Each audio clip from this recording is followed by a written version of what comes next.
We're live. Hello, welcome to today's WrestleMania 40 preview. I am joined straight away by the one, the only, Mr. Dan Hargreaves from Gimme Hoyer, and we are going to be discussing everything WrestleMania tonight. You've had the flashy intros, you've had me reading and catching me reading Becky Lynch's new autobiography, available in all good bookshops, not endorsed or like sponsored in the show, but good book anyway. So get yourself reading it if you want something, and look out for a review. I'm sure it'll come later on. I'm keen to hear though, how the devil are you, Mr. Hargreaves?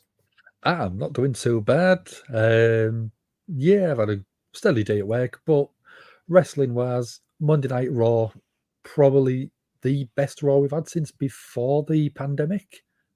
So you're talking a good 3-4 years worth of mediocre to good shows, but Monday night was an absolute fire show. I couldn't agree anymore if I tried. I think that's the best place to start. We are going to be talking about WrestleMania, but we are officially on that road to WrestleMania that we always talk about. And as Dan just said, Monday Night Raw, possibly, and I have seen it in other streams and podcasts described as the best Raw ever. It certainly has to be up there with a shout. It was full of energy. Like, there wasn't too many matches, not too much wrestling. So if that's the kind of thing, maybe not for you. But I thought the matches that we did get were very good, zipped along. You know, there was one that was very short, as in the Candice LeRae Ivy Nile match. Even that had a reasoning for doing it. Everything seemed to have a purpose. Something we maybe missed along the way when it comes to WWE is everything seemed to be done for a reason. Everything seemed to interconnect. And the way it was kind of presented is a way that we've been hoping for years. So I agree with everything that Dan said. But in particular, Dan, what was it? What do you think it was that made this past Monday Night Raw just so damn good? I don't think you can put a finger on one thing because there was just everything. Everyone seemed to take their game up to the next level. The promos were absolutely fire. Drew, Punk, and Seth just absolutely knocked out the park. Yeah. You had matches like Jey Uso versus Nakamura, which had its reasoning. You had Sami Zayn versus Big Bronson Reed. Ivy Nile versus Candice LeRae, as you just alluded to. Ricochet versus JD McDonough for a Raw match was an absolute fire match. And if you gave them a 15-minute pay-per-view match, they could do absolute wonders. Mm. The ending segment with Cody and The Rock showing up on Monday Night Raw, that last segment with The Rock just absolutely tearing Cody a new one, absolutely brilliant.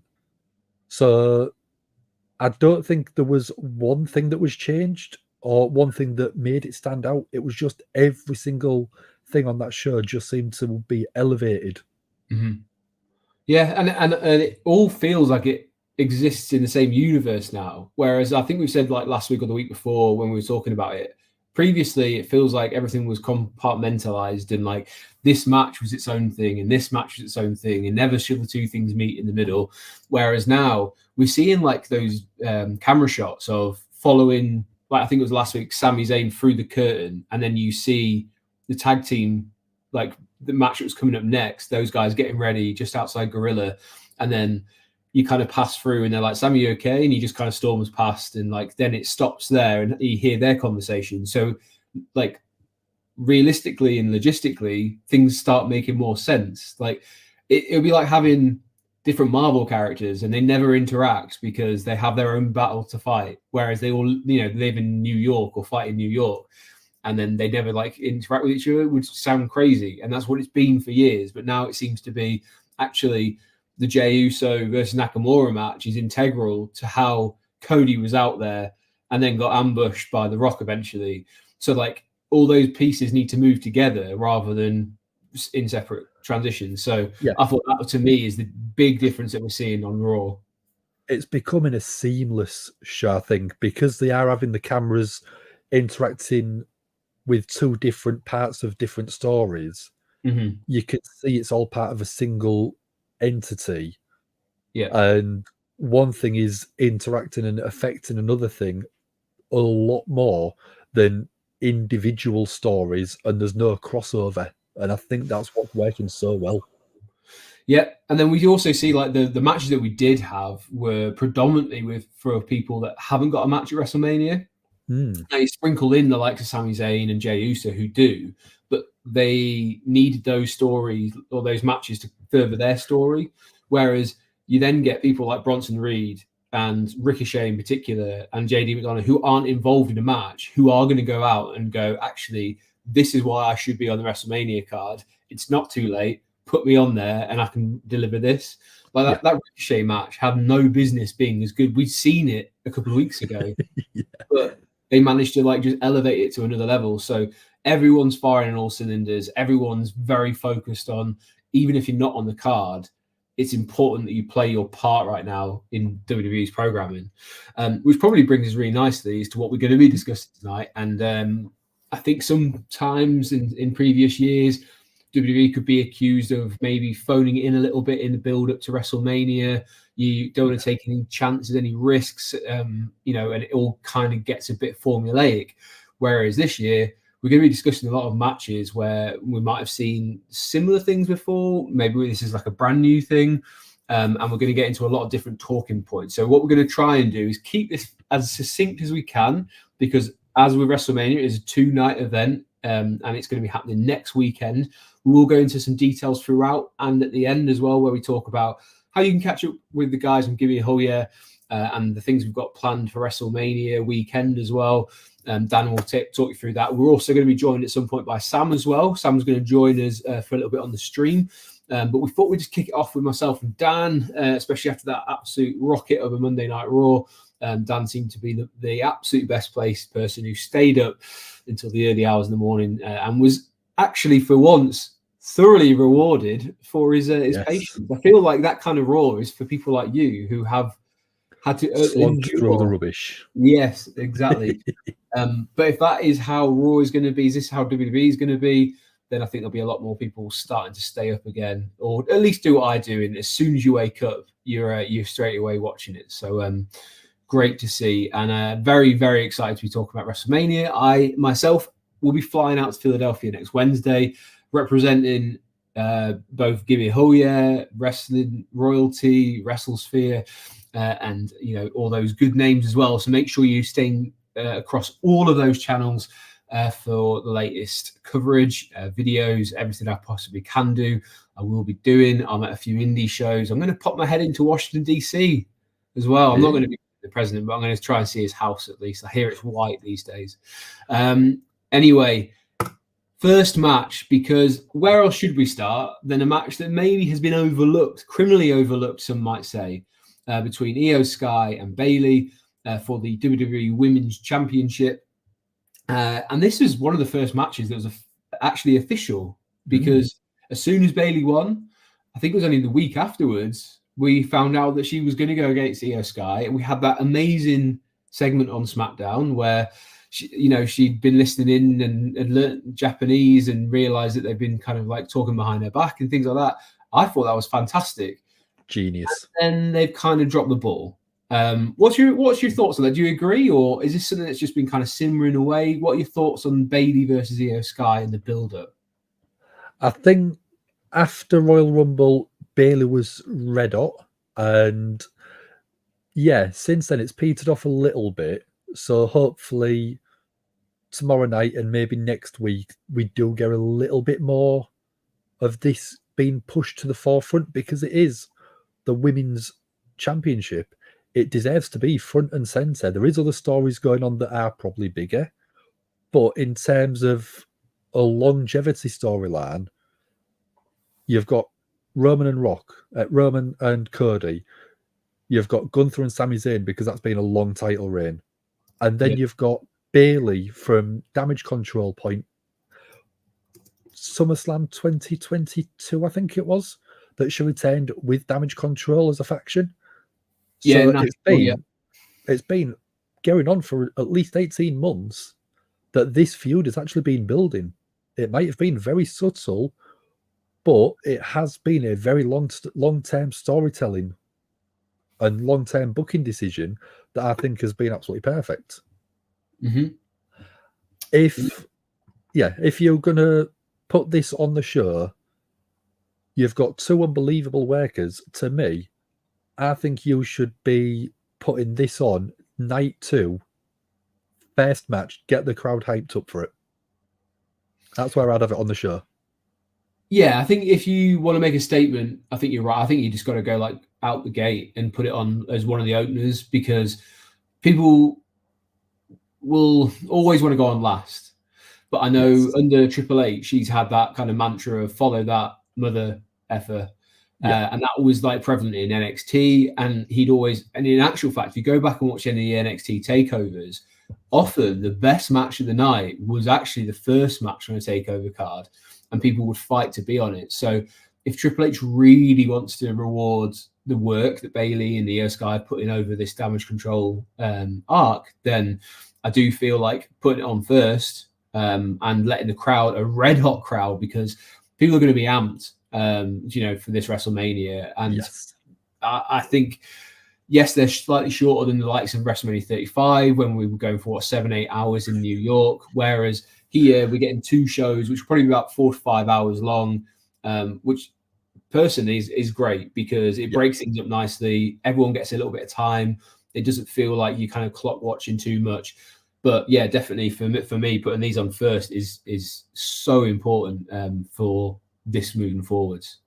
I've just seen Dean's commented, and I really want to stress, please comment. I want to make sure that we hear what you're thinking, because we've got plenty of matches to get through, and this works so much better if we hear what you guys are thinking, and we don't just want to have our voices.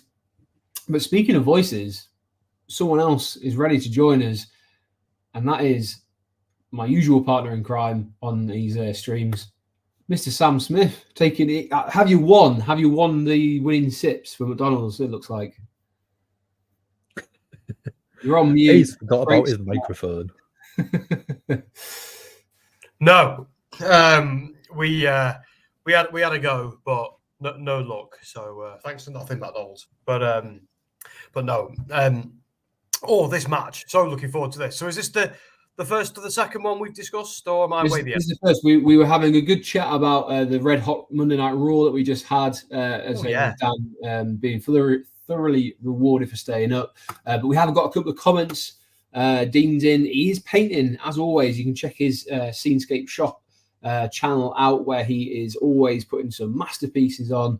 I think he's probably listening and watching, probably just listening if he's being honest, because I don't want him to have a random brushstroke that was our fault for making some outlandish statement.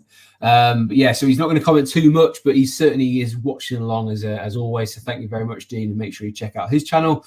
We've got a friend of the channel, regular as well, Norma, says, "Hey Sam and Andy," and yeah, he has forgot Danny there, but I'm sure he'll get himself involved there.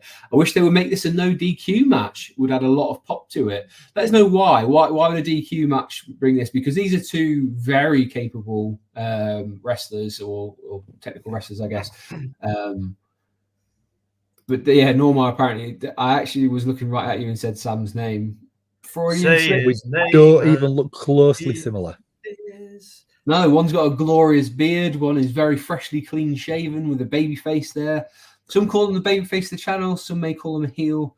Some people might just call him a legend. Anyway, we've got Tom in from Tom Talks Rubbish as well. And I believe Tom's most recent interview was with one Dom Smith. There's plenty of content kicking around on social media, so make sure you check out Tom Talks Rubbish, where you can see interviews of all of us. But there is a very recent one with Head Honcho, is fair to say, for Dom Smith. And you can check out Dom's interview over on Tom's channel there as well. So thank you for joining us, mate. Hope you're having a great night as well, and looking forward to WrestleMania. So Sam, I'd rudely cut you off. It's all right. Iyo Sky versus Bayley very quickly, and then we'll move on to the next one. We've got plenty of matches to cover. I think it's had a great build, great story. I think I said back during Elimination Chamber, didn't I? This is the story that I'm most interested in. I don't know if that's still the case, but I'm still really, really, really into it. I think both are brilliant. I've been fans of both of them for a long time. NXT particularly. I can't wait to see what happens. I think Bayley needs to win this one, but I wouldn't mind if she didn't. But I do think if this was to go on first, get the crowd hot, big babyface win. But part of me wants it to go on kind of towards the end of the card to make it feel like a bigger deal. But I do think it would be a good pop and a good WrestleMania moment for Bayley, who's really deserved that and has never really had it yet. So this could be it. So speaking of deserved, do we have to sing? Does Tom want us to sing a happy birthday to him, or is it adequate just to say happy birthday, brother, for tomorrow? I hope you have a fantastic day. My singing voice is not great, and I don't want to scare away everyone this early into a show. If any of you guys have, a silky smooth voice, feel free. Look, mine's absolutely beautiful, but you have to pay money for mine. So there you go. I ain't giving over a cold. Yeah, I ain't giving that stuff away for free. Not even to Tom. $3.99 on OnlyFans, and he'll sing you happy birthday, I'm sure, while I don't know, touching his toes or something. OnlyFans.com. But yes, Iyo Sky versus Bayley. I think we're unanimous in saying let's have this one open. Let's make it a big deal. But I do feel like the build had started red hot, but maybe has faded a little bit into a little bit of a mix up of what's going on. So, let's start that one off for WrestleMania for me, for Dan, for Sam, I was going to give predictions, but we'll leave them and we'll let Dan explain in a little bit what's going on with predictions for WrestleMania, because there's a lot of predictions to come on that one. So we'll let Dan explain very soon. Another one, maybe criminally undervalued, maybe confusingly added to WrestleMania card. Sam, I'll start with you on this one, because I do feel there's a few matches on the SmackDown side of things that haven't really, I don't know, maybe been built as well as the stuff on Raw. And I would certainly have LA Knight and AJ Styles in that bracket, but they did have this kind of home invasion style thing that on Friday. LA Knight versus AJ Styles. Are you buying this, or is this one that you could happily go without? Here's the thing: I don't think it's had a particularly brilliant build. It does feel a little bit shoehorned. It's like, oh God, we need both these two are great, right? They've both got a lot of love. But both of them had nothing to do. So they put them together. It was kind of like what they did with Bray Wyatt and Bobby Lashley last year. Now, sadly, that one didn't quite materialize. It still would have been good fun. But I think it's the same with this year. But here's the thing. I'm a big fan of both of these guys. I think they're both brilliant. And I have faith in them both to put on a really, really fun match. I don't necessarily need this to be about a title or an intricate storyline like we've had with Bayley and Iyo Sky. You know what? I'm happy for this just to be a fight between two guys who don't like each other. And I feel like they've done a really good job making with the redemption story of LA Knight going from a bad guy to a good guy. And, maybe they should have pulled the trigger a little bit sooner with him. But when it comes to AJ, I kind of like this current modern heel turn thing they're doing at the moment under Triple H. They're doing it with McIntyre as well. It's where you're this justified bad guy. You've been screwed over so many times, you're sick of it. And it's really old school. It's it's kind of like the territories before they had really ironed out what a heel was and that they had to cheat and things like that. Because I don't think it makes sense for AJ to cheat or anything like that in this match. I just think this needs to be a slugfest between a babyface and a heel. I do think, I don't know who will, but I think LA Knight needs to win it, because having a victory over AJ Styles at WrestleMania is a big deal. And it would help his star. So yeah, I've got no problem with it, really. Everything you said is correct. And it does feel a little bit, underwhelming, but once these two guys are stood across from each other in a stadium, I'll be into it. Yeah. I mean, Dan, I'll ask you a similar question, though. Is like, when you go back a few months as to how red hot LA Knight actually was, especially last summer. Is this underwhelming for any LA Knight fans or anyone who's kind of hoping to see something maybe a little bit more from the megastar?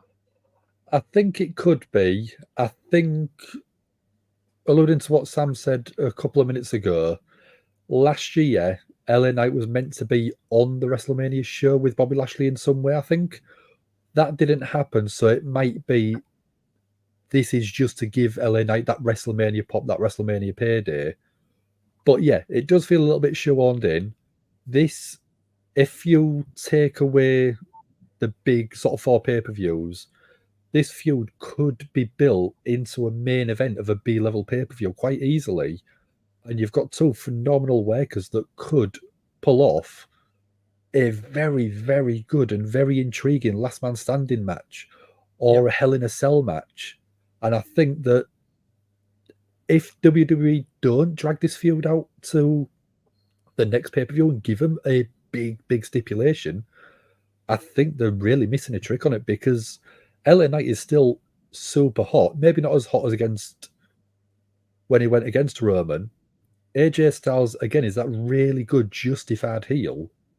So they could milk this story a little bit longer, and I would not be disappointed in it. You've got 2 people that I love watching in the ring. Mm-hmm. So is it shoehorned in? Yes. Is it an underwhelming story? I don't think so, but I think there is still scope for a bigger match further down the line with these 2. It wouldn't surprise me, Dan, just on the back of that. It wouldn't surprise me if on the last SmackDown they did reveal this is in a steel cage.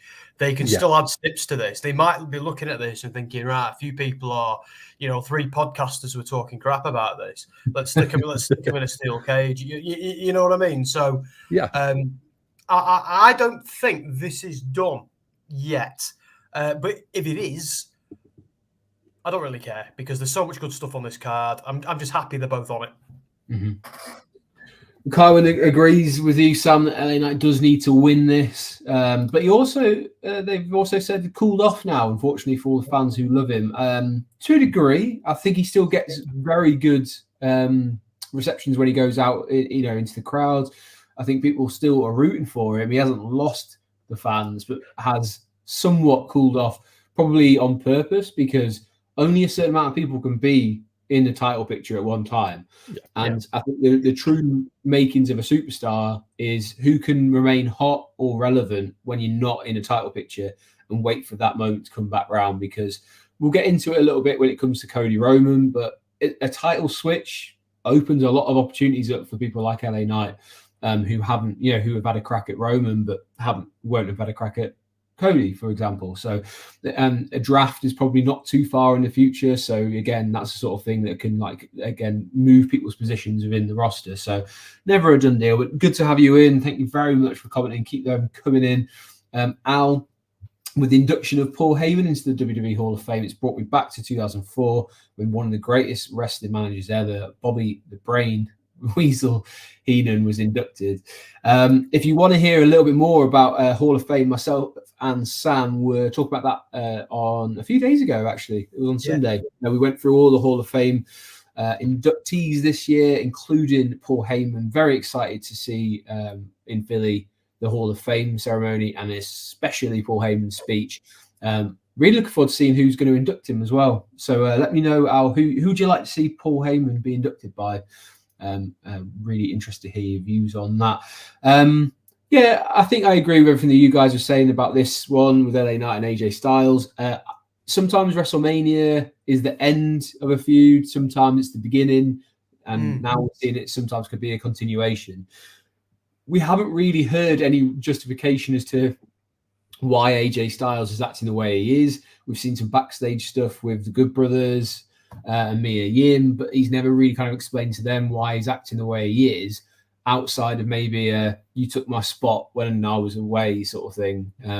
Is that enough justification to hit someone with a steel chair, fly all the way to Australia and cost them a title match? That's a long way. Like, there's people in the world that I don't really like. I don't think I'd fly that far just to get one shot at them.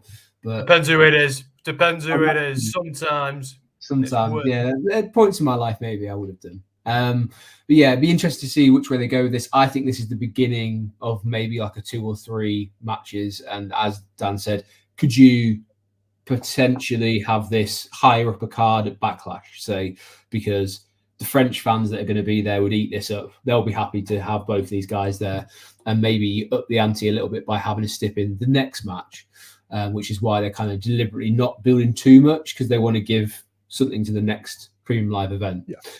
Just a thought.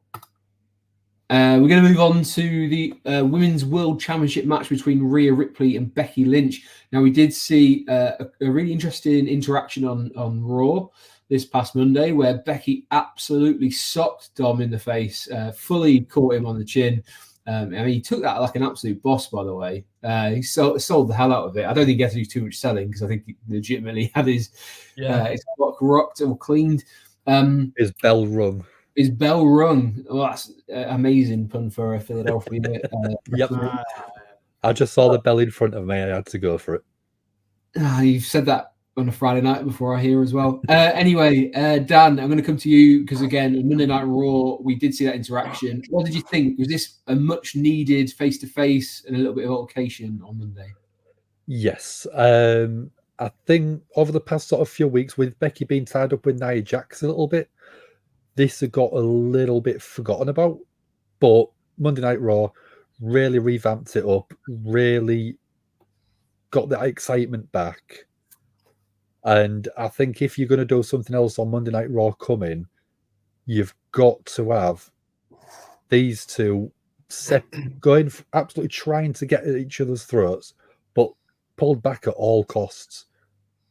And I wouldn't be surprised if you could see this match in a steel cage. Try and stop some interference from Dirty Dom or any other part of the Judgment Day.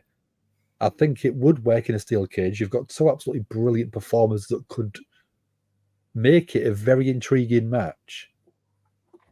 But again, I'd be happy to just let these two go 20 minutes, go balls to the wall, and just give us a 5-star women's match. Balls to the wall. Well, she's the man. Yep. Yeah, I mean, I think Becky has to have a little bit of a chip on her shoulder, and you've got to remember last year, one of the matches that stole the show, and we were all there in LA and witnessed it, was Charlotte versus Rhea Ripley. So you have that carrot dangling that's there to be shot at. You have to beat what they did, otherwise you'll forever be known as that was the better match. And we know the animosity that's between Becky and Charlotte, and they might have buried it slightly, but you're going to tell me that someone like Becky Lynch isn't motivated by upping the ante from that match last year. I would tell you you're crazy, because I think this is the match that a lot of people are maybe sleeping on at the moment, but when that bell rings, I think it's going to be phenomenal. And Sam, I'm going to come to you on this one. We are going to do predictions at a different time, but can Becky actually win this one? I think if Bayley wins the other one, I know they don't have to do 50-50 booking, but they often do. Like, it would be a great moment for Becky, but I feel like they've both had that defining WrestleMania moment. Rhea had it last year, and Becky had it in the three-way that time. So, well, that could have been taken out of context, couldn't it? But anyway, in the Ronda Charlotte match. So, I think what's important here, and I'm going to have to do for once in my life, I'm going to have Dan versus Sam again, guys, which is always the politest argument you've ever heard. But I actually think Rhea needs to lean into turning face here a little bit, and what will get rid of Dom and want to do this on her own, because it's not about keeping the title. It's about proving she can beat Becky and proving she's the better woman. I think that's a better story. And I kind of like the idea of Becky getting a little bit dark as well and going to a bit of a savage place too. So I do think the story is what's important here. I think the match is going to be a banger, hands down. And you're dead right about Becky being motivated for her match to be better than Charlotte's match. I think that's an absolute. I never thought of it that way, but now you've said it, it's a given. But I think what might happen here is we might see Judgment Day fall apart because Dom gets involved and maybe costs to Rhea. Something big has to go down here, and Judgment Day is on borrowed time. Look what's going on with the Money in the Bank briefcase. He hasn't got long to use that now. It's running out of time. Stuff is going down. I don't know what it's going to be or how it's all going to shake out, but I can't help thinking Rhea's going to be part of it, because she's the glue that holds Judgment Day together. So if she turns her back on it, it all falls apart. And she's already getting frustrated with them all. that they've been teasing that for months, bit by bit, incrementally. And I think this might be one of the places where it falls apart. And for it to really fall apart, she needs to lose the belt. So I do think Becky takes it. Okay. Yeah. So we'll get into predictions a little bit later on in terms of what we're doing for that on Give Me a Hole. Yeah. But yes, it's a weird one because I like what you said. I think maybe we need to see a bit of that darkness from Becky on the last Raw before WrestleMania, where maybe she just kind of flattens Rhea out, because we need to buy that she's got a chance. Like, we need to see that Rhea can be a little bit vulnerable, because right now she just looks like unbeatable. And maybe having that seed planted on Raw where actually Becky can, like, you get her a little bit and see that. Maybe that's what we need on Raw, because we've got a few shows left. We've got 2 SmackDowns and a Raw. They can still do a little bits and pieces they need to tidy up the edges, because as Dan said at the beginning, Becky's been distracted a lot by the stuff with Liv or with Nia Jax. She had that last one standing match last week. So this was a much needed focus on Monday Night Raw. But I am looking forward to this. I think it'll be an absolute classic for the women's division, and maybe just one of those ones, hopefully, when it comes to doing the end of year show, we'll all mention this as one of the matches that we very much enjoyed. I also think as well, Rhea wins clean quite a lot. Unlike the rest of Judgment Day, she generally wins clean. So I think Dom might become a bit of a distraction and more of a hindrance than a help here. I think that's a really interesting thing to kind of look into. But anyway, let's go to the next one. Yeah. So we're going to go to a triple threat match here, or 3-way, as Sam called them in the last one. Kevin Owens versus Randy Orton versus Logan Paul for the United States Championship. Again, another SmackDown match with a bit of a strange build, because it hasn't been plain sailing. I think at one point we were maybe going to get LA Knight versus Logan Paul. And then we were very much in the case of Randy Orton versus Logan Paul because of what happened at Elimination Chamber. And then they threw in Kevin Owens as a good mix. Now, who should I go to? Dan, did they throw Kevin Owens here because Kevin Owens is kind of someone you can't leave off, and this just seemed to be the best spot for him? Or am I missing something? I don't know. I think he could be in there to try and take a few big bumps, because obviously we know Randy's not long back from a quite horrific injury that he's had a lot of rehab, 18 months out. So it could be there to try and help Randy not take anywhere near as many big or unnecessary bumps. Kevin Owens known for putting his body on the line. He's jumped off of WrestleMania stands before today. So he has got no problem putting his body on the line to try and help someone look good. And I think Logan Paul is someone that he is great in the ring to start with, but having Kevin Owens there to bump for him is going to make him look even better. Having Randy there as the experience is going to help Logan Paul no end. And having both of them together working with Logan Paul, probably rehearsing the match right now, all the way through until WrestleMania, I think it's going to help. I mean, I'll let people know I was never a Logan Paul fan, but his matches have impressed me, and he's had to think on the fly on a few occasions, and he's done very well, and I am starting to enjoy and watch him. He's not bad on the mic, but Kevin Owens being put into this match, I think it's there to help Randy as much as Logan Paul. I don't think he's there just by chance. No, that's a great point I hadn't really thought about. Is obviously Randy's back. We see him at the moment selling a lot of his that back injury. Elimination Chamber, his selling was off the charts. Like, I think people were legitimately concerned that maybe he'd come back too soon. Maybe this is it for him. And maybe it is. Maybe there is a little bit of pain there that will never go away, and he's kind of just having to tidy up and get through what he needs to get through for now. And Kevin Owens absolutely can help with that. We also, technically, Kevin Owens should get a rematch because he was kind of screwed out of it the way that his US title match went in Australia, I think it was. Rumble DQ. Yes. And then Logan Paul, let's remember he had a great match against Seth Rollins in LA last year, and this one does feel like it's kind of an evolution from that. Like maybe that one was a little bit more sort of cartoony, and KSI was involved in the giant prime bottle, whereas this one is very much sort of, yeah, you've made it, kids. You're on the WrestleMania card out of talent because you've shown over the last year that you can hang with people, and I do feel like this match was centered around the kind of virality. I don't know if that's a word, of Logan Paul taking an RKO, because that was a big like meme that was going around a little while back, and then Logan Paul is obviously always looking for a viral moment.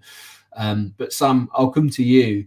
Logan Paul, like, what are your thoughts now? We've kind of discussed it here and there, and Normal just put in a comment as well where he says he's a big Logan Paul fan, used celebrity status to get into WWE, but he's put in the work to turn into a legit superstar. The fact he's in a triple threat with these guys says a lot. Can you disagree with anything that Normal said there?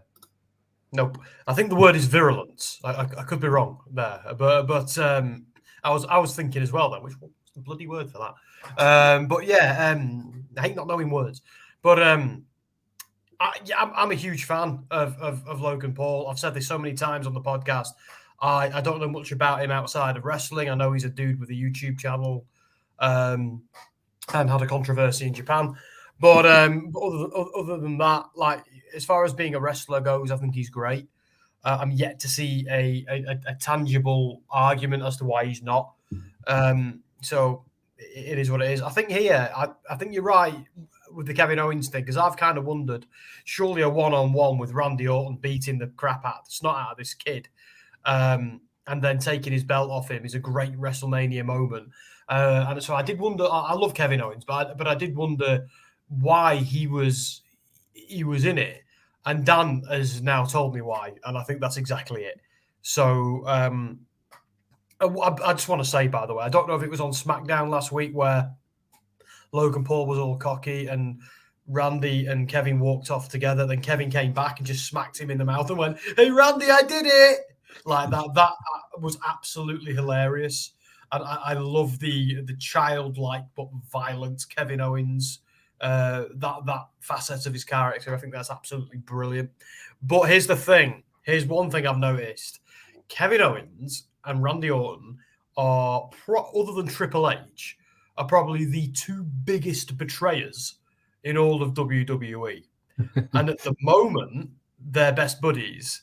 So this isn't the story of the Scorpion and the Frog that I'm so fond of. This is the story of the Scorpion and the Scorpion.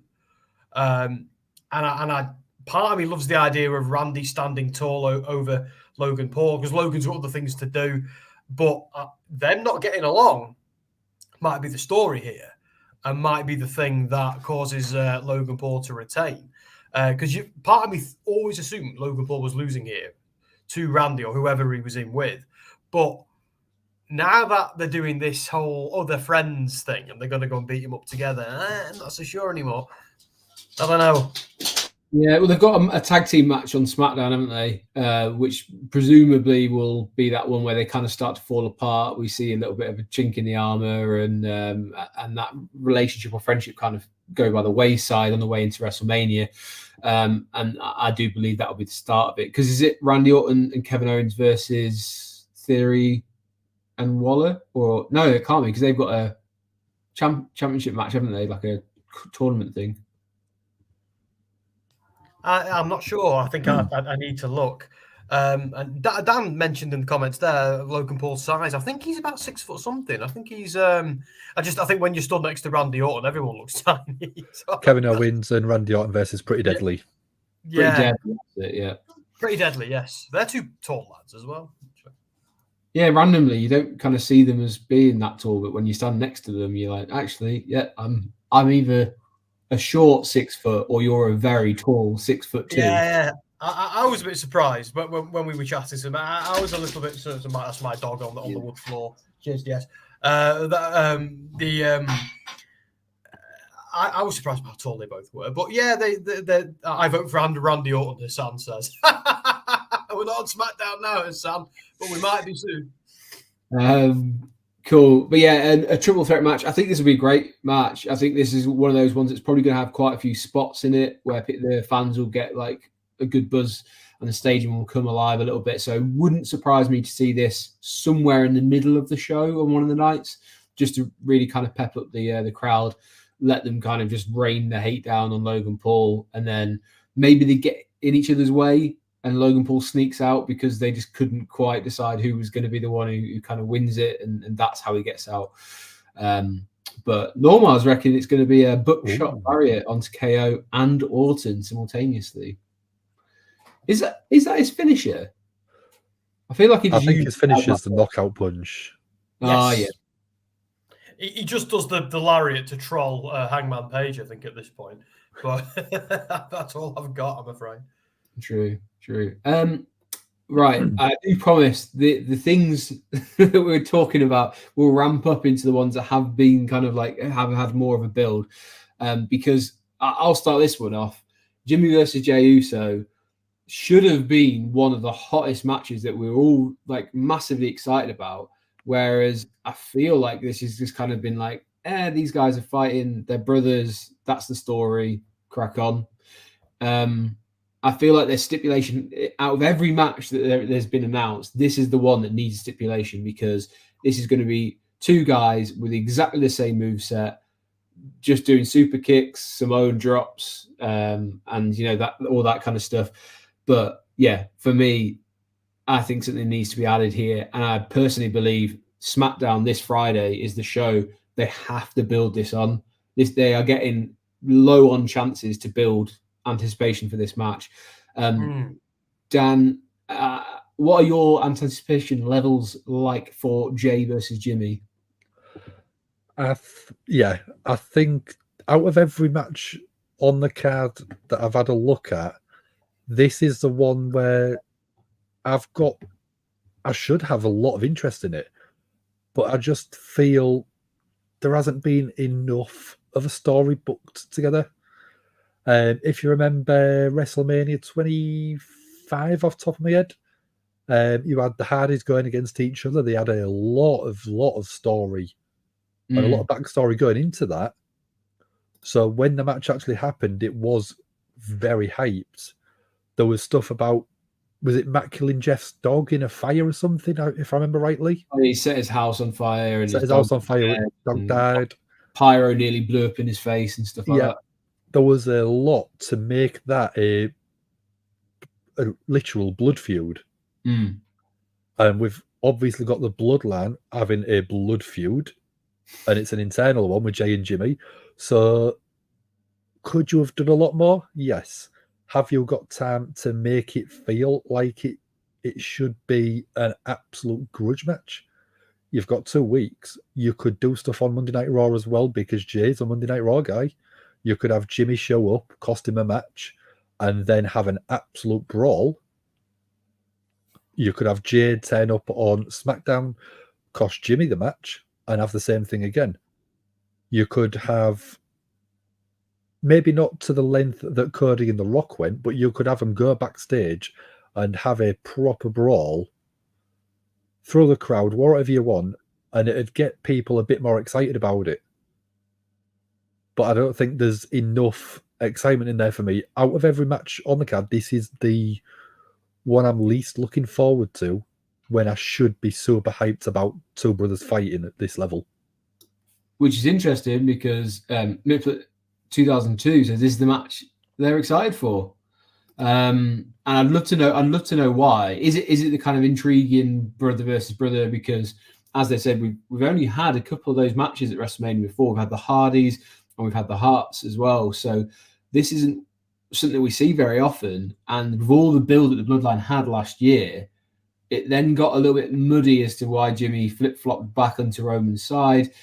This, to me, actually feels like they need a massive heart-to-heart promo rather than like physicality, because it's the story we need to hear as to, we need to know Jimmy's reasoning why, because Jey has always been kind of respectful, going like, I moved away. I didn't want anything to do with you because like you broke my heart. Like you stabbed me in the back when I had my opportunity.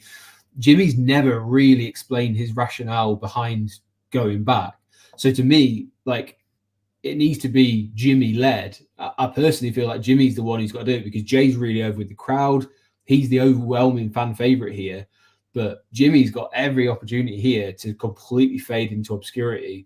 And you've also got that factor of Solo Sikoa. Like, what is he going to do here? Because he's their brother as well. So do we see some hijinks with Solo?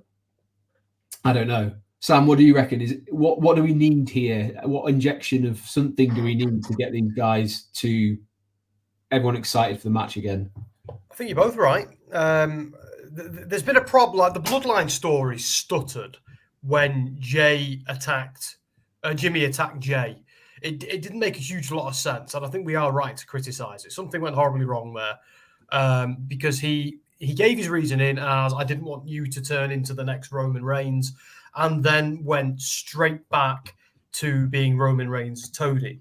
Now, they told a really interesting story with Roman just kind of using Jimmy, and because we already knew he wasn't the chosen one, and Roman didn't give a stuff about him. We already knew that.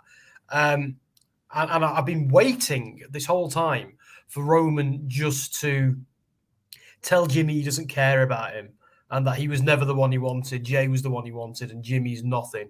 And that is what I feel like they should have done at this point. But then Jimmy has to then go through, because they needed to do that before Roman got carried away and sucked into the whole Rock and Cody story. So I feel like it's a little bit too late to do that now. Where at least before Mania, they could do it after Mania, but it might not matter then. But here's the thing: I feel like, I do think there needs to be a real promo off between these two people, and I do think it could happen after the match or during the match. They could tell a story within the match where Jay's like, "Tell me why." And Jimmy eventually breaks down and goes, "Because I don't know what I am without you. I don't know who I am if we're not the Usos. I thought I was a guy on my own. I thought I wanted to be with Roman. I don't. Screw that guy. I don't ever regret super kicking him. My only regret is losing you. I'm lost. I'm absolutely lost. I think this is a story that needs to begin with violence, but I think this needs to. I want this to have a wholesome ending. There was a wholesome ending to a feud last year as well, which is McIntyre and Sheamus. They both lost to Gunther, but they left together. And that was kind of a nice moment. And they could do something similar here.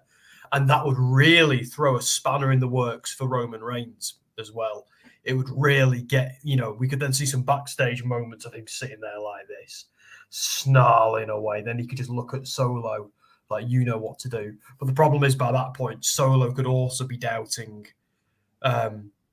what's going on. He might also see the light, because I've been saying for ages Solo's eventually going to lose his temper with Roman Reigns, and a Samoan spike is coming Roman's way at some point, but that is in his future, and I think these two might be the catalyst for that. They really, really, really need to somehow bring these two back into the Roman Reigns story, and to some extent Sami Zayn as well, for all this to come full circle for me. There is an argument that might be a little bit overbooked, but I don't think it is, because they've been telling this story for so long. WWE, don't now tell me not to be invested in the thing you've been telling me to be invested in for so long. I get they've all gone their separate ways, but it's all still relevant. Everything's still connected. And I think this is where, if these two just have a match and then it ends, I won't be happy. I really want to see some catharsis here and some story. It's a good point. I'd like to see a stipulation added, to be honest. Like, I know Norma said about ladders or tables. How about throwing some sort of Samoan street fight? I don't know, whatever it's called. But something along those lines where, like, it breaks up that monotony of super kick, splash. And, like, they get the opportunity to be a little bit gritty and a little bit, like, more violent with each other. And that's, something that they've earned the right to have this match. That so many times these guys were missed off the card when they were a team, and they were one of the best tag teams that the company had, and they were left off the card. But you're not making us care about this match the way it is right now. And I like your ideas. I do think something's got to come out of it, and it can't just be Jey wins or Jimmy wins and that's it. But you have to give us something, because right now you've dropped the ball massively on this one. Probably the worst of any of the matches so far. And that feels impossible and ridiculous to say. It's a brother versus brother, Uso versus Uso. But right now it's not the one. I've been thinking, I mean, while Sam was talking, and even before we started saying a couple of bits, I had thoughts in my head of how I want to see this finish. And to me, have the match, do whatever's needed. I'd have Jimmy win the match. Jey Uso's in the corner looking devastated. And if I said to you, Cody versus Dustin, double or nothing. Do you remember the promo that Cody cut after the match? I need my older brother. Yep. What if you did that and you finished with the line, I need my older brother to finish the bloodline? Something like that'd be great. And then you could have Roman and Solo going up against the Usos. There's no titles involved because Roman has lost the title, and you have the absolute complete implosion of the bloodline, Roman and Solo. They go their separate ways, and you have the Usos back as a face tag team. Yeah, I wonder if you don't be so on the nose and kind of hint that we all know that he's meaning we've got to bring down Roman, but maybe just say, I need my brother to do what needs to be done.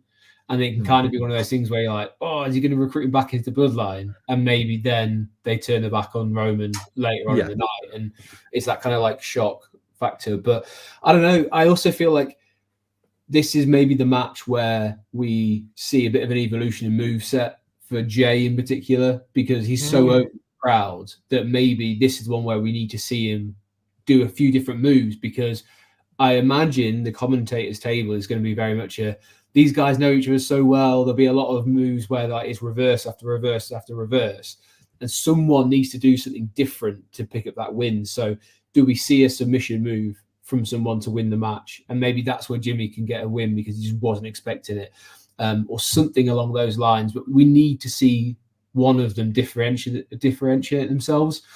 But yeah, they Miplet there says I would have Jimmy give him a hug. Give me a hug. I'd have a hug from Jimmy, I guess, as well. Yeah.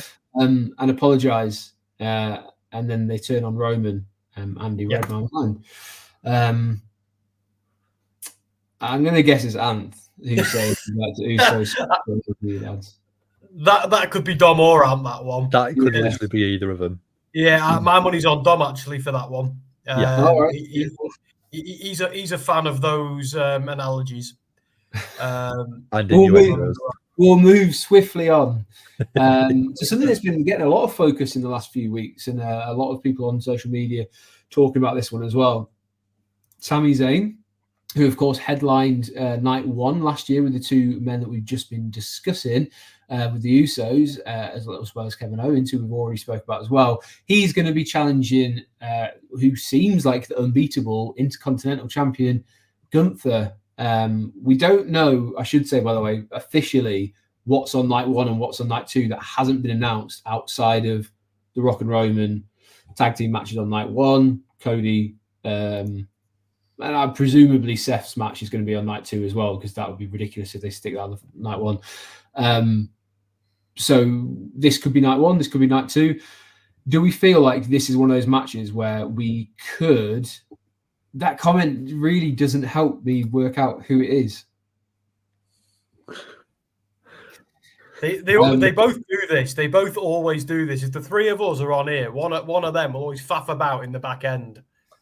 Anyway, sorry. Is this going to be one of those matches where we come out of it going, that was an absolute banger? That is probably the match that has stole the show or the weekend in terms of wrestling. Sam, we'll come to you for this one. Is this the one? Yes, absolutely. These two are both bloody brilliant. like ever since he did those empty arena promos with the backstage interviewer, we were heading towards this match because Gunther was the only one who didn't have an opponent after a certain beast was sent to the pound. But yeah, like this is still great. Both of these two guys are great. Sami Zayn, I don't know what the plan was with Sami Zayn. You know, before, bloody hell, I've just seen that comment. Oh my God. This is going to be great. Like Gunther and Sami Zayn, I sometimes think are impervious to bad matches. Both of them fascinate me. I love what they're doing with Sami Zayn at the moment with the backstage segments with Chad Gable. Calling it now, Chad Gable is going to turn on him horrifically. I've been calling that for weeks. Gable is about to become the ultimate supervillain. We're not going to see sheesh, thank you, goofy heel Gable. We're about to see psycho killer Gable. But anyway, I digress. Yeah, this is going to be great. But I do think Gunther retains here because I think there's a wider story to tell. They need Sami to go back to being the underdog from the underground. He can't be the underdog from the underground unless he loses here. I think he feuds with Gable for a bit after WrestleMania. Gunther continues to be, look at me. But I do think he takes it off Gunther at SummerSlam after overcoming Gable. But who knows if a certain other person does return to the company and they do that match versus Gunther that they wanted to do. But they don't need the title to do that. I suppose, although it would have really skyrocketed the IC championship. But Gunther, as far as I'm concerned, the IC title, I find it a bigger deal these days than the big gold belt. Sorry, I just do. Oh, that's very interesting, especially after that epic promo on Raw. Dan, we'll come to you. Paragon Smith is Andy, who I'll be going to Philly with as well, who says wrestling. He was the OG with me on Wrestling Royalty, who occasionally kicks around. You might see him on a video or two when we're across there as well in Philly. But thank you for tuning in. Paragon Saint, not Smith. I don't know why he's named himself that. Dan, on Raw, were you shocked to see Sami Zayn come up short against Big Bronson Reed? Yeah, definitely. We can tell why they did it because we had the Chad Gable segment afterwards. Yep. But you give Sami a loss this close to a huge match at WrestleMania, it's not going to do anything for Sami. If you give Sami the win, you've got the momentum. He feels like he could challenge Gunther. If you have him lose against Bronson Reed and then go up against Gunther and he beats Gunther, is that saying Bronson Reed is better than Gunther? Mm. It's a very, very tricky one. And like I said, we can see why they've done it, especially with the Chad Gable story. But could you see Sami winning and then the first feud being Chad Gable because he couldn't beat Gunther? I think that could be a way that I would see it going more than having Gunther retain. And he could say he owes him if he feels like he's kind of giving him the advice that got him over the line as well, I guess. Yeah. See, I personally think it might be more powerful for starters. Gable might not have the best of intentions, which is what I think at the moment. But if he does have the best of intentions, and then Sami loses, like he might be furious. Because like Gable's honest opinion is, you are not the guy, Sami. I am the guy. I get one more crack at this guy, and I solve this Rubik's Cube that is Gunther. I'm nearly there, and you're in the bloody way of it. And here's the thing.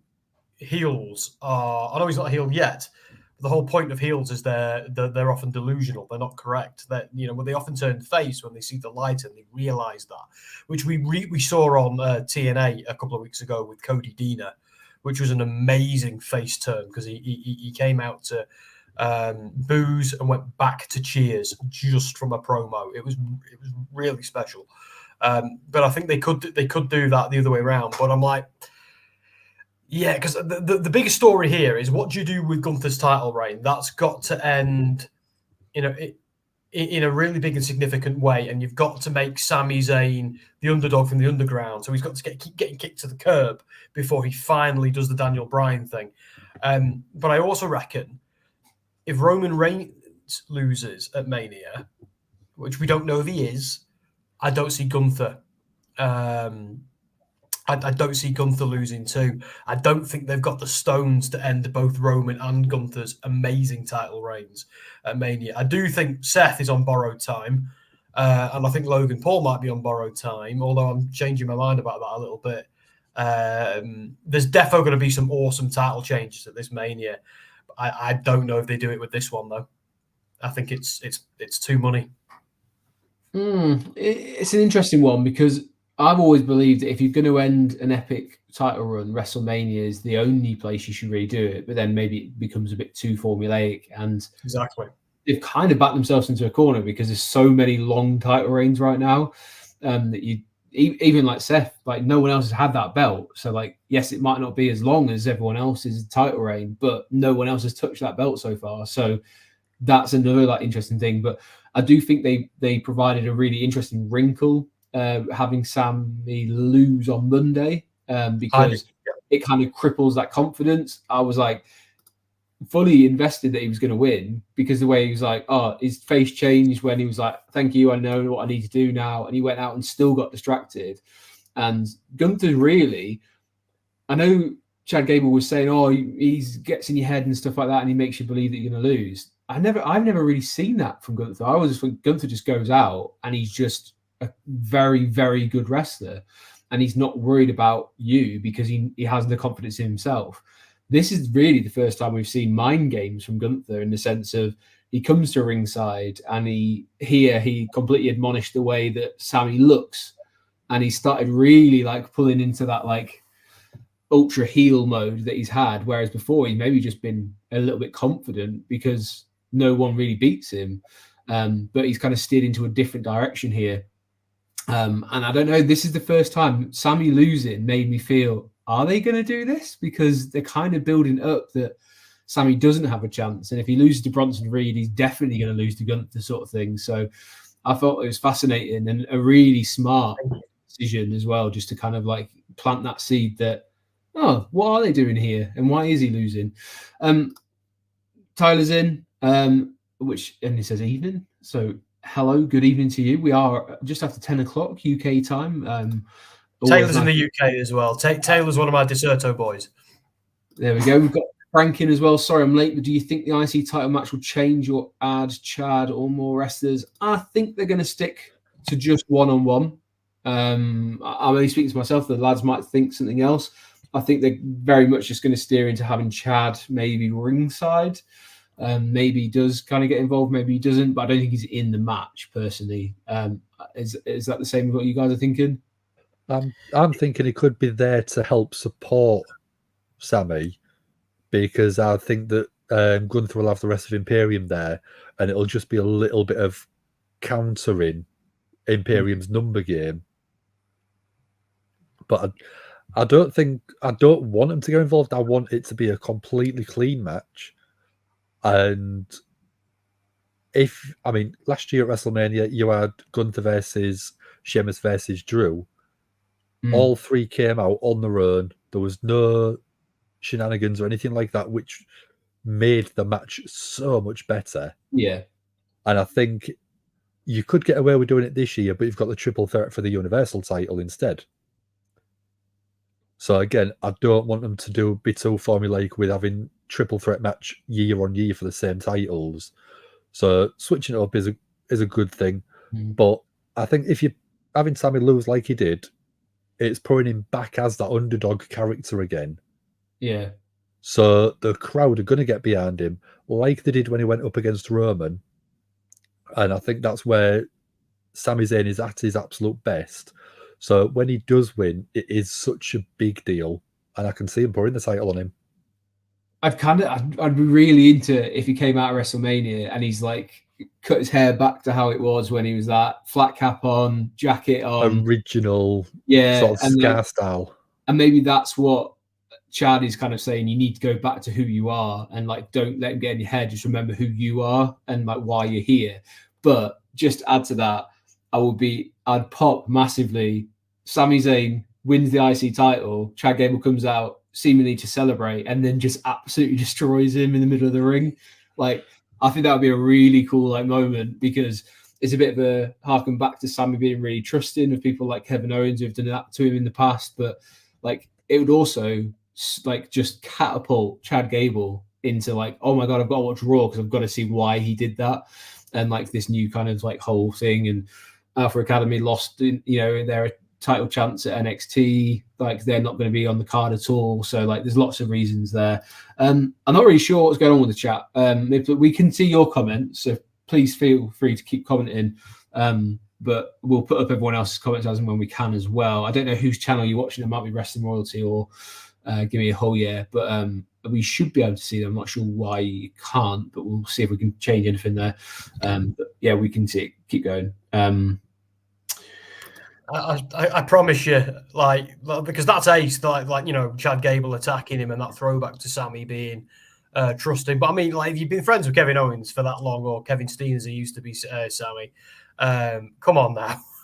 But yeah, I promise you that the whole reason they're doing this whole thing with Sami Zayn and Chad Gable is because after WrestleMania, whether Sami wins or loses, that's your feud going into Backlash. I tell you now. Yeah. I had a question directed, which was, am I excited for Philly? I'm very excited for Philadelphia, and it feels mental that it's only a few days away now. I am flying out on Wednesday. We'll be in Philly, hopefully eating my first Philly cheese sandwich or Philly cheese steak later on Wednesday. I'll maybe even film that experience of finding one. I haven't had a drink this year so far, by the way. So I'm going to be a very cheap date when it comes to WrestleMania, and there is some drinking being planned. But yeah, I'm going to be at the Progress show. I'm going to be at the WrestleCon Super show. Hopefully check out at least one more while we're there. SmackDown, Hall of Fame, WrestleMania, NXT. I'm even fitting in a 5K run, which finishes next to the Rocky Steps in Philadelphia as well, which is super cool. So I'm very excited to see the sights of Philadelphia. And yeah, very, very excited to be there. And of course, I will keep you updated while I'm out there. I might even jump on a stream if I can when the guys are there. We're going to cover off one more match, and then Dan's going to explain what's going on next weekend for WrestleMania weekend. So what we're going to do is we're going to quickly talk about the six-pack ladder match for the undisputed WWE Tag Team Championships. After that, Dan will then do his little thing when it comes to predictions and where you can keep up with the guys next weekend. We are 2 teams short here. This is going to be decided tomorrow night, where you've got, I believe it's either Street Profits, you've got Tyler Down Under, New Catch Republic, and Legado del Fantasma. There we go. So maybe we start this off. Straight answer, Dan, which 2 teams are joining here? I would love it to be New Catch Republic, and I think I would prefer to see the Street Profits. Sam, who are the 2 teams joining here? I just don't. There's too many. I don't know. I'm more into. I think Judgment Day are losing it, but I don't know if these are the teams that take it off them yet. Does that make sense? Like, some people, I know Dom is saying, "Oh, Truth and Miz are doing it." I can't believe that. I'm sorry, I'm not DIY. There yet. DIY would be great, but I don't know if I'm there either. But I do think Judgment Day have to lose here, because I do think Judgment Day implode at Mania. But I predicted Judgment Day would implode last Mania, and they didn't. So who knows? But in terms of the other teams, I haven't got them all in my brain right now, so I'm not entirely sure. But I think there's so many men in this match. It's going to be men throwing men at men. It's going to be great. I can't bloody wait. But I do love a ladder match at Mania. I don't really care who wins. I really don't want it to. Apart from, I really don't want it to be Miz and Truth. No disrespect to them. But there, Michael makes a good point with that Dudley Boys thing there. We could see some special guests in this match, but I do think they should use their own roster, personally. That's just me. Sorry about my squeaky chair, by the way. That's all right. I just thought you were farting. I think it's more likely to be Tyler Bate and Pete Dunne is one of the teams. I think what will probably happen, and we'll go into what the possibility at the end, I reckon that we're probably going to see interference in both these matches tomorrow night, and what will end up setting up is LWO versus Legado del Fantasma. So I think that's probably where that happens. And I think the Authors of Pain will probably cost Street Profits, which by process of elimination will be Grayson Waller and I've forgot his name. Wait a sec. On LWO appearing at Stand and Deliver instead? Not yet, because that is a match where there's a triple threat to determine who goes in, but that also might change into like a fatal four-way tag match for the NXT tag team titles. Because they seem to be being used more in NXT than the main roster at the moment. That's my only, not fear, but observation, I suppose. LWO, Good Brothers, and A-Kid and Nathan Fraser, who the winner of that match goes on to the tag titles for NXT. But it's Legado del Fantasma who are in this one, not LWO. So I think there's still beef between them that will kind of sort that out. But I think the winner is Awesome Truth because it's just the way it's been built. My head says that. My heart says DIY because I'm a NXT black and gold through and through. I just want those guys to have their moment. And I think they deserve it. But I also think everyone here has got their part to play. I just think it's going to be an absolute spot fest. I think it's going to be fantastic. It's just going to be very entertaining. It doesn't need to be anything else. Car crash all over, tables, ladders, chairs. Oh my, give me everything. So I have got a very interesting idea that I did think about because I heard about a contract being up on the 1st of April. Hit us, Dan. Motor City Machine Guns from TNA. I know there wouldn't be Cody level pop. There wouldn't be a huge pop like the Hardys returning at WrestleMania. But for the educated, Motor City Machine Guns could go into this match and absolutely tear it up. I think anyone who knows wrestling knows who they are. I think also like Kushida worked for the company, and Alex Shelley has wrestled in NXT. So there is good relations between Motor City Machine Guns and WWE right now. Like they were TNT. They were TNA through and through back in the day, which is why they never really got signed by WWE because they're happy doing what they were doing, and they've been big Ring of Honor guys as well. But I've heard something similar, and they have. It's like you say, they have just finished up with TNA, and it's very suspicious. Their last match was at the tapings in Philly. So I think I've read they've got a couple of indie show titles that they're still holding on to, which isn't a massive issue because they could still do an appearance here and they don't have to win the titles or anything, but it'd be a good introduction for them. But it's not a bad shout at all. There's a couple of things going on here. Frank in the comments, Motor City Machine Guns would get a good pop for sure. Definitely. The Creed brothers aren't involved here. They unfortunately did lose in an absolute banger of a match with DIY. I thought that was a fantastic match a couple of weeks back on Raw. One of those ones where it really felt like you could tell Raw was shifting to have at least one or two outstanding matches each week. Tyler said he just remembered it was a ladder match. It's been a day, ignore me. 2 teams on 2 ladders getting separate belts. I did say this, I think it was last week, the week before. I want to see that. I think it's a fantastic way to split it. The tag team roster is now big enough to support 2 separate belts. And if they don't, for the love of God, just make it 1 belt or like 2 belts, not 4, and make them look really cool as well, because this is just evidence that the tag team division has built up since Triple H has been back there. We saw it in NXT back in the day as well. He puts a lot of stock into tag team wrestling. We saw the tag team main event of WrestleMania last year. The division is moving places, and I think this is just going to be a great match all round. And as I say, this is one that I don't want to miss. And I think there's going to be a lot of people who can make a name for themselves here, and hopefully DIY pick up the victory. But unfortunately, I think even in 2024, it makes 0 sense. Awesome Truth are probably going to walk away with it.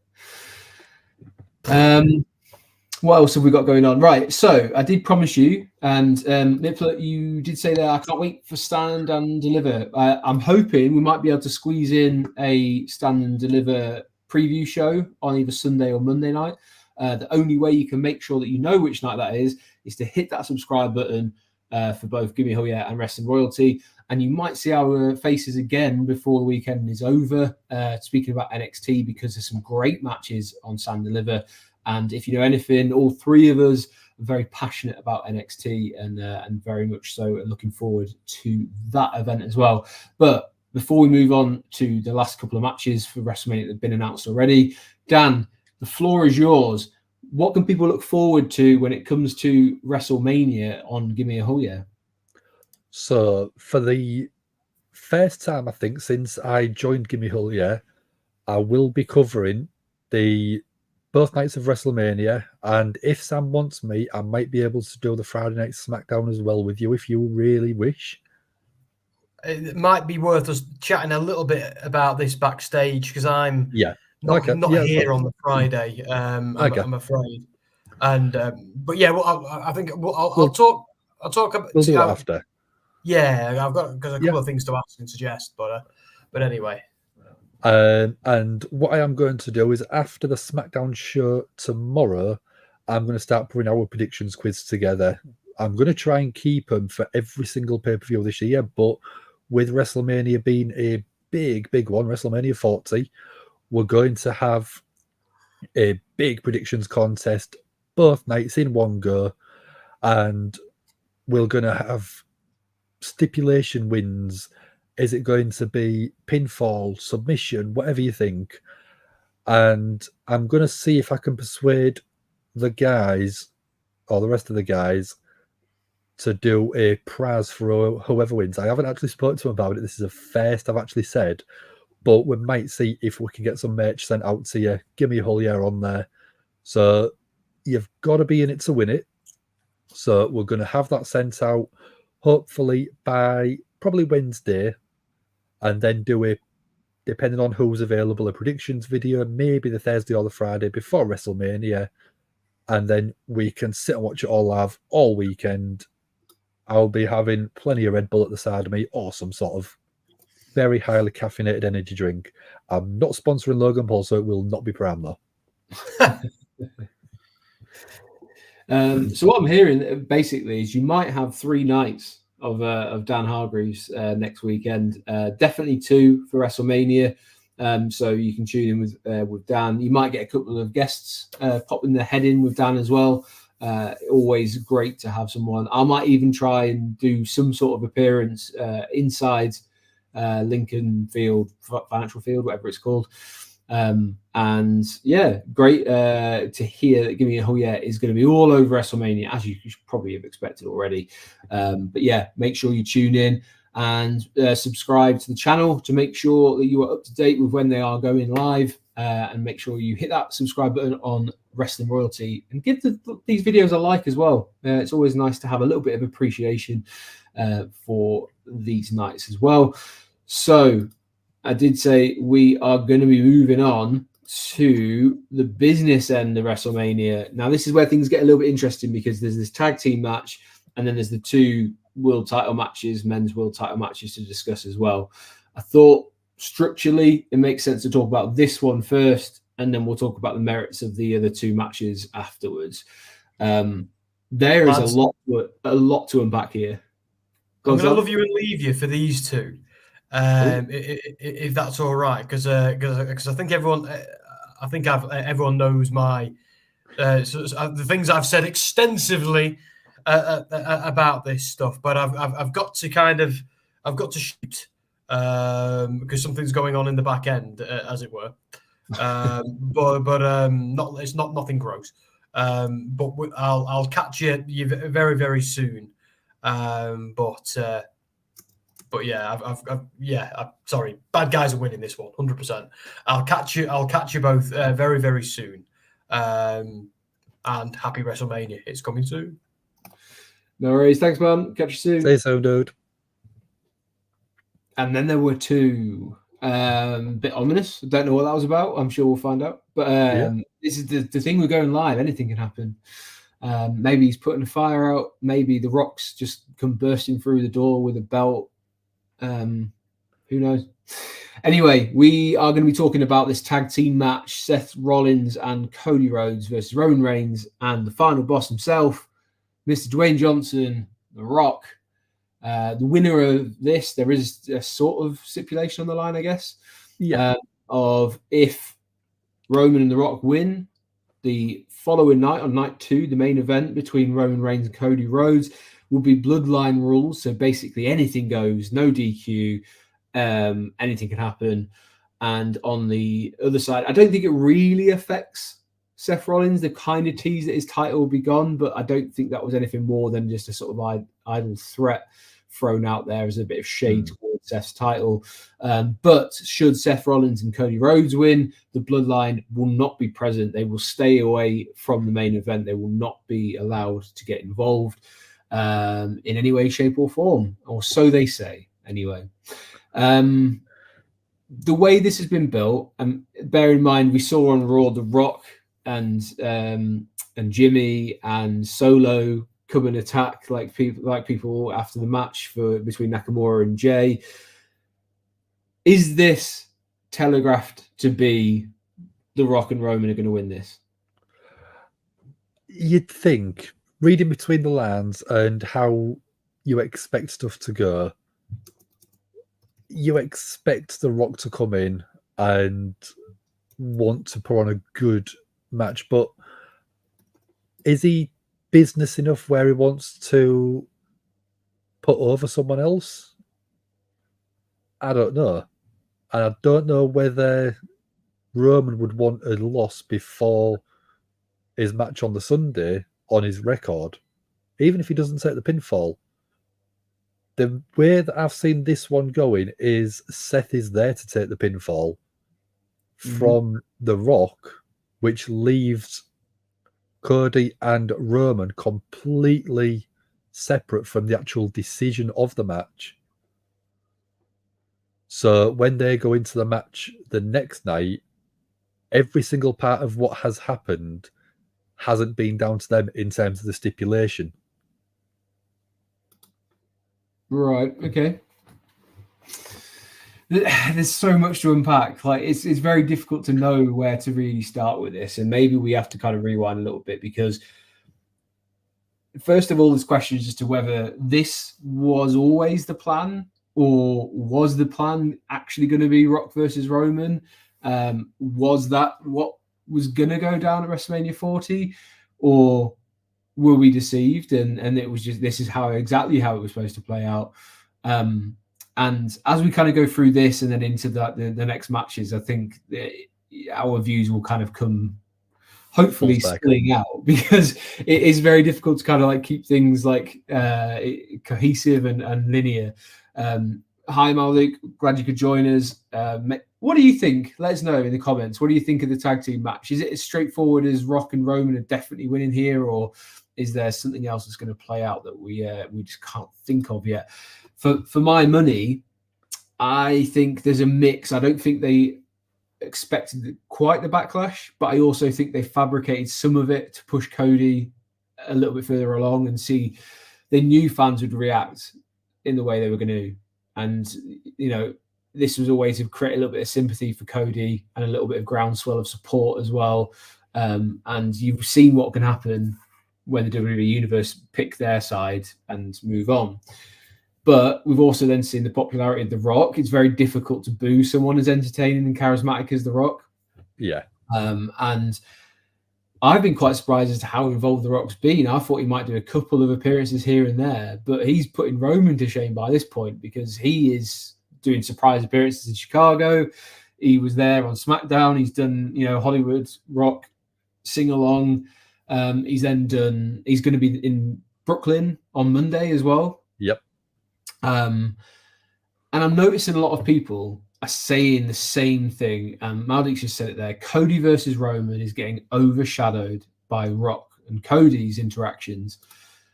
If I threw this out there to you, Dan, and let me know what you think, I think this is a very clever way that everyone knows how historic and legendary The Rock is within WWE and wrestling in general. He is pushing Cody to new levels that Roman alone could not have done. Rock is there to make Cody more of a star by going toe to toe with The Rock. And I think that's the reason why this is happening, where it's perceived that he's overshadowing. I also think there's an undercurrent of something that we'll get into in the next match, or one of the next matches, is I think it lends itself to something that will happen there. But right now, I think The Rock's job is to be overbearing and so overshadowing for Roman that actually he's calling himself the final boss, which just to me is bigger and better than, the head of the table. The final boss sounds cool as hell. But if Cody is the one who's having to get beaten down and things like that, Cody's star is shining brighter than ever. Let's not forget, he and Roman, in particular he, is going to be the first time anyone's main evented 2 nights back-to-back at WrestleMania. Cody Rhodes is doing that.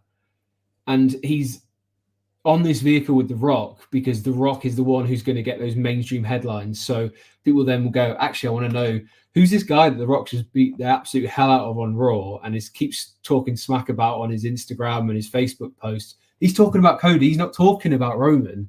Yeah. So this is a rocket strap for Cody. What do you think? Because it occurred to me over the last couple of days, maybe that's what they're doing. Yeah, I think you're absolutely bang on the money. And if you're putting anyone up against The Rock has so much mainstream audience that anyone even associated with it, even Seth is going to get a rub from this. Mm-hmm. But WWE are looking at Cody as this, I don't want to say Hulk Hogan-like figure, but someone that is going to be the absolute picture of WWE.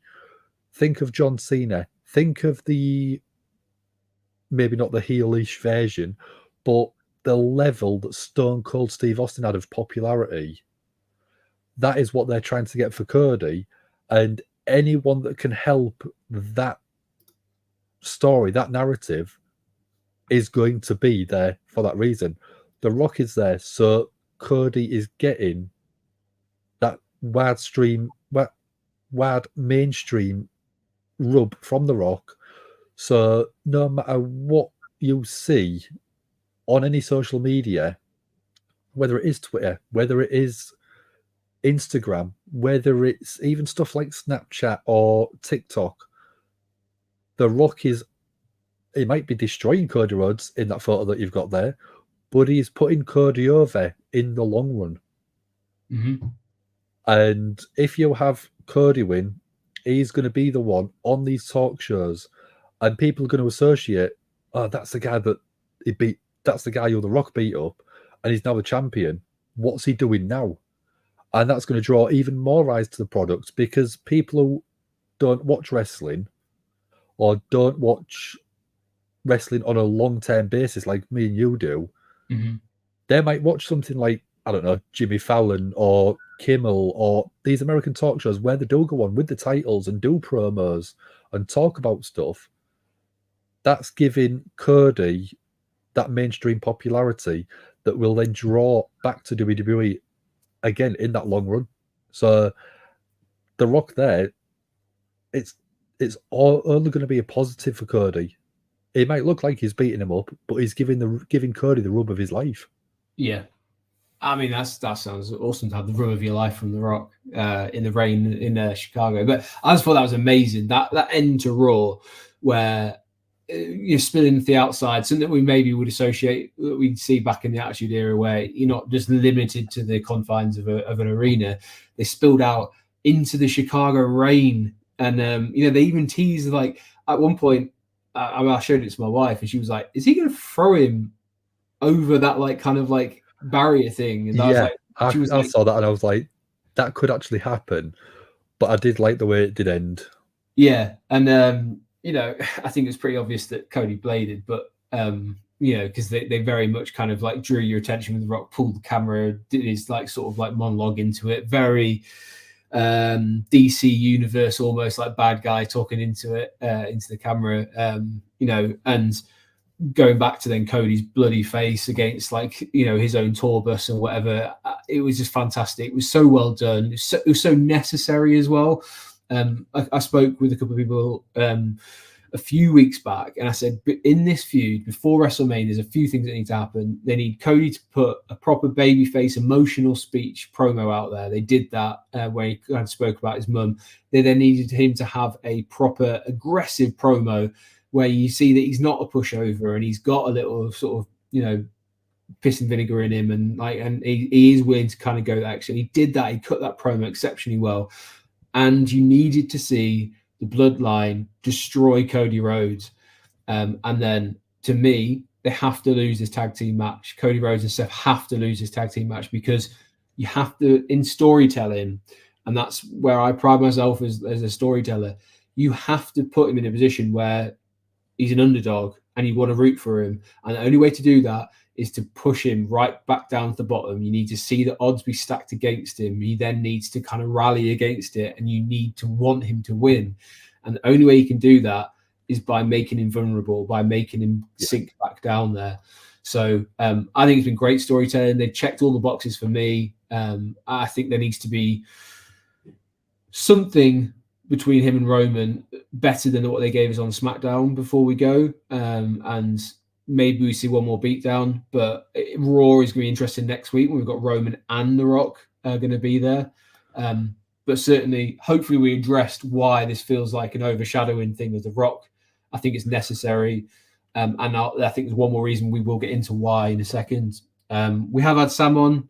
We do think everything's okay. He's just had something he needs to sort out. As I say, sometimes it comes across as a little bit urgent. This is just live streaming. It happens from time to time. Malduke says, do you guys think we're on the brink of a new Attitude Era? That's a big question. Dan, I'll let you kind of answer that one. Do you think we're on the brink of a new Attitude Era or something different? I think with the PG restrictions that WWE have got, it's going to be hard to go to a complete Attitude Era level. But I think the way that Triple H is booking stuff and giving the performers a bit more freedom in terms of the promos that they're doing, because again, that Monday Night Raw promo between Seth, Drew and Punk, that did feel very Attitude-esque. There was stuff bleeped out that you wouldn't have got in the Attitude Era, but that is because of the content level that they have on them at the minute in terms of the PG. But there was still swearing thrown about. There was, even from The Rock, there was swearing in that segment at the end. And will never match the Attitude Era level of either violence or promos. But I think we're getting back to that level, because you look at the transition from what you could do on TV and you couldn't do on TV as a PG or PG-13 product back in the year 2000 compared to what it is now. And you look at the movies of the same era of what a PG rated are, whatever the films are then, compared to what they are now, you are able to get away with quite a bit more. Yeah. So I don't think we'll ever get back to the full Attitude Era level, but I think they are going to start bringing in more of this grit reality level of performing, of promo writing, or not even writing, promo sort of themselves. So I think it's going to be a very interesting product this time, probably next year, maybe even the year after, if Triple H is still able to push things and push these boundaries with the networks. And we've got that interesting factor of Netflix as well, where they're not going to be bound by the same sort of advertising. I forgot about that one, yeah. So like the networks at the moment are very much a case of we have to stick by PG-13 because the content needs to be wholesome for our advertisers to make sure that they are joining into, for the breaks and stuff. But when it comes to Netflix, the gloves might be off even more. Maybe we'll see something a bit more sort of like, what's their next one up? Is it 14 something or other, M14. If you're in America, let us know what's the next one up from a PG-13. I know there's another sort of like echelon. In the UK, we go from 12A to 15, and 15 basically allows you to have a few extra swear words and a little bit more sexual content, but that's not necessarily something that we need in wrestling. I think sometimes the reasons why The Rock's promos have been so hard hitting is because we haven't heard swear words, and that little bit extra that's added in makes you go, "Ooh." And I always think it's interesting when you hear like an F-bomb or, you know, a female dog name mentioned. It makes it a little bit more believable, a little bit more reality based, and you hear that pop from the crowd, and it's always a very interesting one. But yeah, I think the tag team match can be great. I'd also like to say, I don't know if you noticed, that entrance that The Rock made on Raw looked so badass with the lightning. Yeah. Even the music and every single part of it, again, the level itself was upped to make him feel like the biggest star. Coming from Hollywood, obviously, it felt, even though we haven't seen many of them, it felt bigger than Roman Reigns' entrance, which is a big thing to try and pull off. Yeah, it was just, I don't know if it was the camera angle. They had it slightly like elevated from the ring, like looking back down towards it. You saw him walk out in the spotlight, but then the flashes of lightning just kind of made it feel like this is a final boss, like in name and like stature. Like it just feels like a big deal. And like the slowed down version of his entrance music that kicks in after his kind of like the drums at the beginning. I'm really excited to see what they do for his entrance at WrestleMania, because I think this is a chance to do something pretty epic. I'm always really excited about what the stage looks like, so I'm hoping they do something big for Philly. They've got to for 40, haven't they? Surely. Like, I know they kind of had a bit of a misstep with just a giant screen at 35, but since then we've had giant pirate ships. We've had the movie theater that we saw last year, which is probably up there as one of the best WrestleMania stages they've ever done. So I want to see something big, or it doesn't even have to be big. It just has to be something like special, especially with 40 as well. And they've got potentially a good theme in the Liberty Bell and like American history and things like that. Or maybe they do something that harkens back.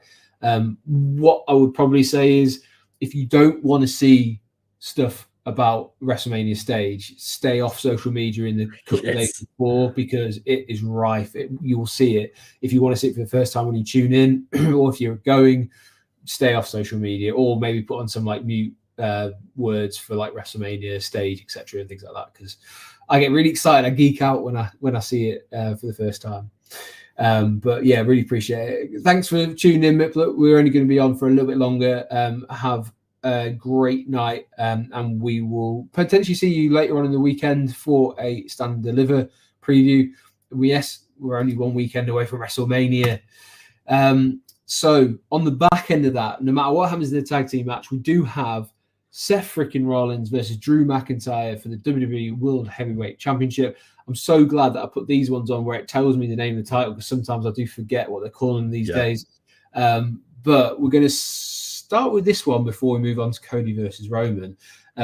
We saw, in my opinion, one of the best promos in ages between Seth, Drew, and the returning CM Punk, who we found out is going to be special guest commentator for the match.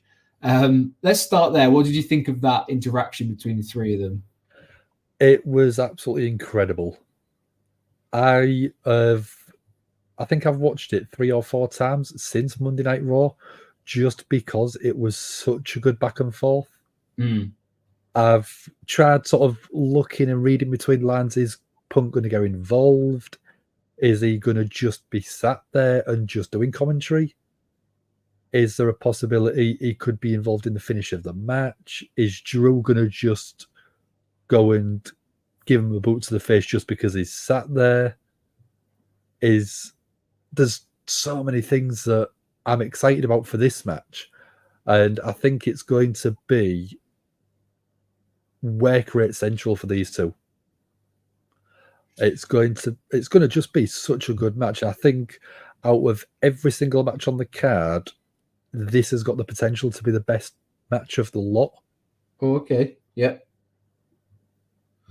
we've said that a few times tonight. So like you've got the IC title match that could be a great match. The spot fest that will be the ladder match. But yeah, I think in terms of like pure wrestling and kind of a spectacle, this feels like they've had a couple of goes previously and maybe held back a little bit for this very match or for this reason.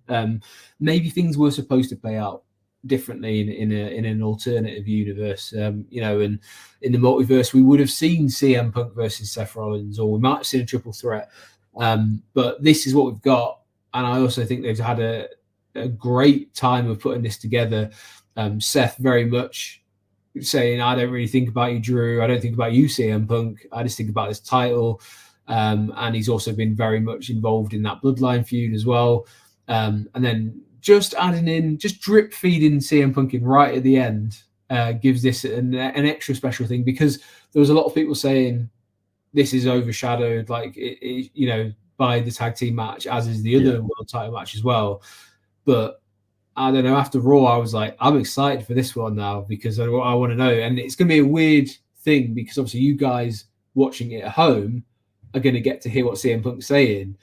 How is that going to translate in a stadium where we know CM Punk's there? He'll get his entrance to come out, but we don't know what he's saying. So it makes me want to then go watch it again straight away afterwards to hear what it was said. And I think he'll get involved somehow. Yeah, I don't think there's any way that you don't have CM Punk sat at ringside and not be involved in the match in some way, even if it's not directly in the finish. It's just going to muddy the waters of what can CM Punk get away with, or will he get thrown out of the arena? But yeah, again, I'm excited to hear him on commentary. I think he does say it best. He is the best in the world at what he does because he's good. He is absolutely great on commentary. He's a brilliant performer, and his mic work, I think, is probably in the best 5 or 6 that we've ever seen. Yeah, he's definitely in that top 5% of talkers with a microphone in his hand. But it'd be interesting because there's obviously a lot of speculation what's going on with Drew McIntyre's contract status as well. Will that kind of be a factor here? Because if it's to be believed, he hasn't re-signed. I struggle to see how you can give him a match of this magnitude for someone who hasn't decided if he's staying with the company or not. Yes, you might want to repay, if he does a good job, you might want to have that. And he's probably, if anything, might have stuck another 0 on his contract negotiations as well with the character work he's done. But he's also, it's not just about this match. He's also set up potential feuds in the future as well, because you want to see CM Punk versus Drew McIntyre. So if his contract is genuinely up after WrestleMania, that's money left on the table, which seems very strange. And to me would suggest that he's not winning the belt here. But then what do we get? Seth versus CM Punk, another great match. But it feels like Drew versus CM Punk is the one that they've been trying to write in. He's got T-shirts made about him, things like that. So, yeah, I thought one of the best parts of that whole promo was CM Punk goading Drew McIntyre into trying to sell him. Who told you were the chosen one? That was absolute genius. And it was such an easy shot to fire. It just made me absolutely chuckle. And you can go back and watch it. I am laughing my head off at it near enough. It was brilliant. So, really interested to see, because Drew's kind of expression was like, I don't know if he fully expected him to come back and retort with that. But he did have like a sort of like playful smile on his face as well. So it was one of those moments of like, this is why you don't go head to head with CM Punk on a microphone, because he'll say what he damn well wants to say. Mark, it's always great to have you in, mate. Thank you very much for joining us. We're at the tail end. We're at the business end of the WrestleMania card right now. And Mark says, I think dates were added because of his injury, so maybe Drew's deal extends to the summer. Quite possibly. I'm not 100% sure you'd put him in this position if there wasn't a strategy as to him staying on, but that's just me. I don't have any kind of knowledge outside of that. Just put a picture in there that we saw this. Again, very interesting that we're still going to see CM Punk. At one point, the way they were talking, I was like, he's going to beat WrestleMania. He's going to do a triple threat here. and somehow like his arm's not as bad as we thought it was. But I'm glad that it hasn't been rushed into, and they have drip fed him in just to create a little bit more there. This guy, by the way, on the phone behind Drew McIntyre was the same guy who kept shouting Chicago when CM put him back at Survivor Series. So I don't know if he's been rewarded with these kind of seats, but he gets around. He's obviously a very, very proud native of Chicago. I thought the commentary team did a fantastic job on Raw, as they have been the last few weeks, but I thought they were really like on it. Pat seems to have warmed back up into how he was before, if not even better, because he's very consistent with how he's talking up people. And like, almost confusing when he's got his rock shirt on, but he's doing the Jey Uso like stuff on the table. So I'm thoroughly entertained, and again, he's brought out the best in Michael Cole, in my opinion. Yes, I agree with that. Yeah, so great to have him back. Chris has come in and said Carmella's returning for. She is going to be, I believe, a sign-in for WrestleMania 40. She announced it on her Twitter today that she hoped people haven't forgotten about her, and she's going to be doing a sign-in. I can't remember where it was. I think it was like a cake shop or something like that. Okay. Nice to have Carmella back, and congratulations again on becoming a mum with Corey Graves as well. So it'd be cool to have Carmella back. There's also rumors that Alexa Bliss is coming back soon because she put a tweet out saying back at it with some gym emojis. So we could have a stacked women's roster soon enough as well, with a couple more people being added in. Mark's convinced that Punk's going to do something in the match. Yeah, it does feel like something's going to happen. Yeah. On to our main event for the weekend. So bear with us. We are going to come in under 2 hours, I promise. Probably Sam's not here, so we're not going to have any massive monologue. Definitely going to be under 4 hours.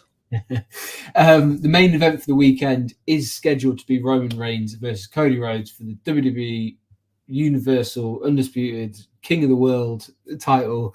But yeah, Roman's title's on the line against Cody Rhodes after Cody became back-to-back winner at the Royal Rumble this year. Obviously, we spoke about the tag team match, and that kind of has a bearing on how this will play out. And we're going to kind of have to discuss this as if what we say happens. So The Rock and Roman win, setting up this match to be a bloodline rules match. Anything goes, anything's possible. Right then, what do we see if that happens? Oh, if that happens, I think you're going to see Solo, Jimmy, all ringside at some point. But then I also think you're going to have it countered with Jey, with maybe Seth and Sami Zayn to make sure the numbers game are even, take out each other. Again, still leaving Cody and Roman as the one-on-one match. Mm-hmm. Because I think that way you can still have Cody win the match. You can have the shenanigans as much as you like, but for the last, I'd say 5 minutes minimum, you want it to be a one-on-one match with just them two, to let them two finish their story. Yeah. And you can go either way with that sort of story. You can have it with loads of shenanigans, or you could just have weapons everywhere. I don't think these are the guys that would go that way because it's not really their character. Yeah. But you could do. Yeah, it definitely feels like this could easily become an overbooked match where like it's fan service, and like I've seen wild rumors and people speculating that John Cena and Stone Cold are going to get involved, and that's the reason why their faces were on the background of that on that truck on Monday. I think that was a troll by WWE. I think they're fully aware that they're the rumors that are going around. They were like, you know what would be really funny? Let's put that in the background because it means absolutely nothing. I think we might see those guys in their own segment, like we saw at 30, where we had Stone Cold, Rock, Hogan. Maybe this time we see Hogan, Cena, Stone Cold, something like that. Yeah. I don't want to see it here. I don't want it to be ridiculously overbooked. I do feel like there's maybe an Avengers moment coming where you see Team Roman and Bloodline face off against Team Cody and all the people that the Bloodline have wronged over the years, and then it comes down assemble. Yeah, and what effectively will then boil down to Iron Man in Cody Rhodes versus Thanos in Roman Reigns, where all that can kind of spill away and melt away into the background and back up the ramp or wherever, leaving just these two guys to go at it. And I think that's where it becomes really important. It has to be just these two guys. And for my money, I think Cody has to win. I think there's a lot of faith gone into Cody from the crowd. Should he lose, I think WWE lose a lot of fans and faith in one swift movement. But I'll ask you one last question about this. What if he loses? What happens? I think you're going to have... I don't think it would be cancelled WWE Network, but I reckon that's going to be a level of backlash that's going to be insurmountable for a long time. You've teased us near enough since WrestleMania 38 when he returned, or at least a couple of weeks after that, where he's talked about finishing his own story, winning the title his dad never won. And if you go that long and have him win 2 Royal Rumbles and still not win the main event of WrestleMania, you've got to think, how long can you keep it going? And people will become disinterested. They will lose so much focus on this story. And I think fans would turn on Cody as well as Roman a lot more than they did last year. Well, he becomes a punchline, isn't he? Like, to a joke. It's like he's never going to finish his story. Like, he is the guy who couldn't finish a story. And, like, we saw Rubber Chicken in the ring with him last year. Like, God knows what happens in Philadelphia, of all places, if he loses. Exactly. You're in Philadelphia and you don't give the fans what they want. It wouldn't surprise me if there'll be a lot of signs if Roman wins, we riot. You very well could be, some harken back to the ECW stuff. It's a scary thought. I remember vividly coming out of SoFi, and the feeling around the stadium was one of like, I can't believe they've just done that. Like, and people I think that one was a lot closer to a 50-50. There was a lot of people that still wanted Roman to continue his legacy, but there was a lot of people, I think myself and yourself included, thought that Cody was finishing the story. But I think this year, if you pull the same trick again, it's going to be a 90-10 split of 90 people want Cody to finish that story. It's also a fool me once, shame on you, fool me twice, shame on me. And like, people, I'm not trusting you again. Like, Cody what happens? Cody, if he loses, fades into obscurity for me. I don't see how you rescue his character after the build that they've given him. Definitely not. And to a degree, I think they've purposely diminished Roman's appearances to heighten Cody and to show you like the difference between them. I think him winning would breathe new life into the title picture.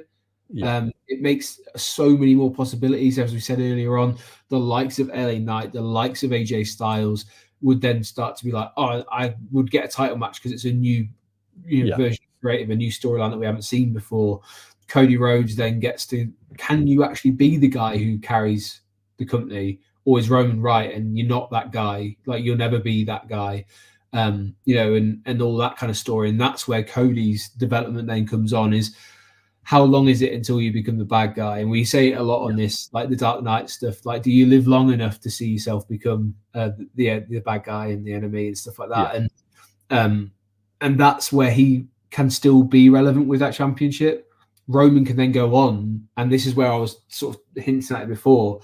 I think Cody wins, and then The Rock basically says to Roman afterwards, after the fact, I gave you everything to beat Cody. I put everything in place. I showed you the way to go, and you still didn't get it done. You can no longer call yourself the head of this table.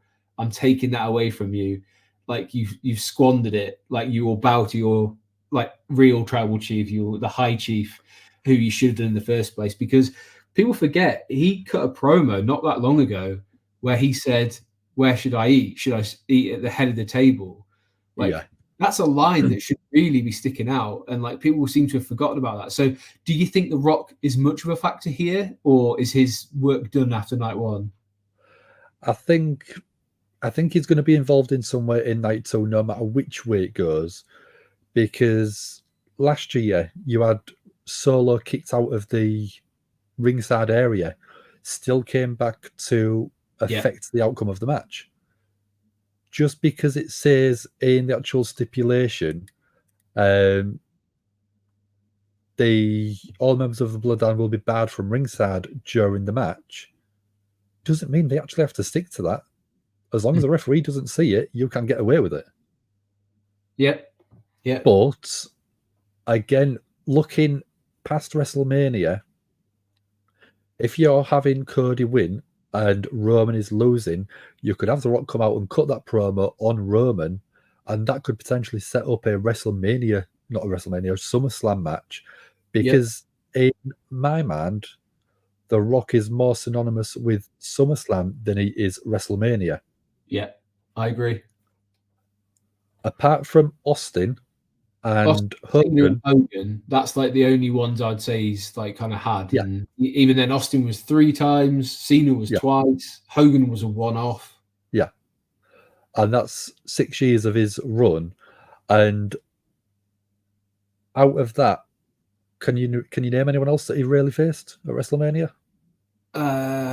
He was involved in like the Fatal 4-Way match, where it was like McMahon in each corner. WrestleMania 2000. After that, I'd start struggling because I don't think he had as many matches you think he did at WrestleMania. Nope. And that is, I think, the issue with The Rock is he's not a WrestleMania guy like some people are. The Undertaker, Shawn Michaels, he is a SummerSlam guy. And I think that's where you could have the end of this official Bloodline story end with The Rock taking the Bloodline name off Roman and going back to Hollywood. Quite possibly. Or they do what they did with Cena and we set up for WrestleMania next year between the two of them. Yeah. Because let's face it, like if Roman doesn't have the title, maybe he disappears for a little while, licks his wounds, comes back whenever he wants, really. But yeah, we're not going to be beholden to where's the title gone. And I think we will have 2 titles that are defended opposite regular. Yeah, but like it means we'll get it. So it'd be interesting to see what happens with Roman. But I do agree. Like for me, I always think of like The Rock is like, I'll go back to Rock versus Brock is like the one that jumps out straight away for me at SummerSlam. So I completely get where you're coming from for that. Maybe it is SummerSlam and then make that even bigger than, and they're already advertising the fact it's in Cleveland and things like that. So they're going to make a big deal of it anyway. We're not doing predictions tonight, but I will ask you outright, is Cody walking away with the championship? 100%. Straight down the line, no questions asked for you. Keep it simple because we've only got a minute before we finish the 2-hour mark. Yeah, and we're going to quickly just go. I think there's going to be a couple more matches that will be added, and we're going to just quickly mention that. I think there'll be a big luchador fest sort of match go on between LWO and Legado del Fantasma that will involve Dominic Mysterio as well on the Legado's side. I think there's going to be a women's tag team match added as well. I don't know if it will be a strict tag team championship match or if it's the 3 other members outside of Iyo Sky versus Naomi, Bianca, and Jade, who's making her SmackDown debut on Friday. So I think there are still a couple of matches light on the card. So watch your space. Tune in to Give Me a Whole Yeah on SmackDown and on Raw, and you'll also see along with those guys when they're doing their watch-alongs. But for now, we are going to finish there. I hope you've enjoyed this mammoth preview. We are going to tie things up here. But I just want to say thank you very much for joining us. I really hope you enjoy WrestleMania. Keep your eyes peeled for the predictions that are going to come out from Dan in the next week or so. And also keep your eyes open for a Stand Deliver show, preview show. which I will do on either Sunday or Monday, even if it's a very quick half an hour blast through of the card. It certainly deserves it. Some great matches there. But for now, make sure you've hit that subscribe button. Make sure you hit the like button for both Wrestling Royalty and Gimme a Hull Yeah. There's not much else left to say other than he's been Dan.